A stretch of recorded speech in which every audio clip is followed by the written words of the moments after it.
سلام. من اومدم با یک بازی و یک کد جدید. امروز قراره بازی فیزباز رو با هم کد نویسی کنیم.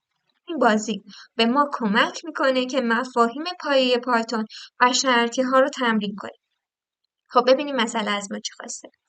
مثلا گفته یک برنامه‌ای بنویسید که اعداد 1 تا 100 رو چاپ کنه، اما برای اعداد مضرب 3 کلمه فیز و برای اعداد مضرب 5 کلمه باز و برای اعدادی که به هر دوی آنها یعنی 3 و 5 بخش‌پذیر باشد کلمه فیز باز رو چاپ کنه.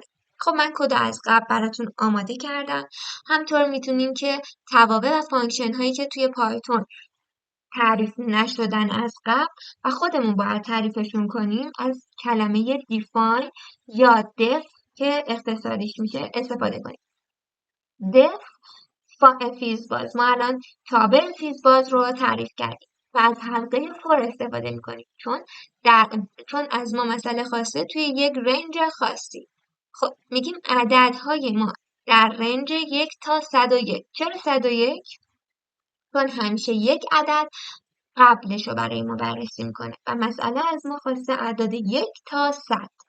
خب همطور که مسئله گفته بود مینویسیم.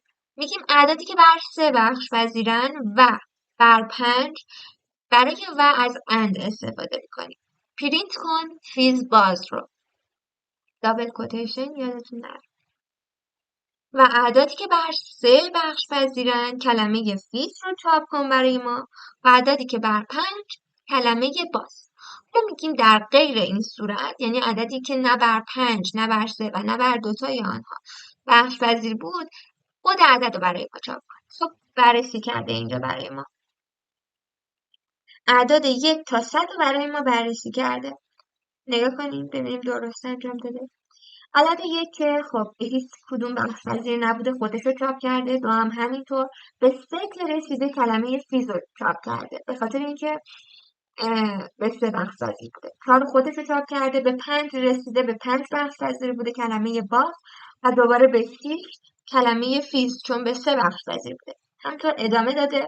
اینجا به 15 که رسیده چون بخش پذیر بر هم 3 و هم 5 بوده کلمه فیز باز رو برای مشخص کرده برای ما و همطور تا انتها رفته که عدد 100 به 5 بخش پذیر بوده کلمه باز رو برای ما مشخص کرده. امیدوارم این بازی و مسئله هم برای شما مفید بوده باشه. تا ویدئوی بعدی، خدا نگهدار.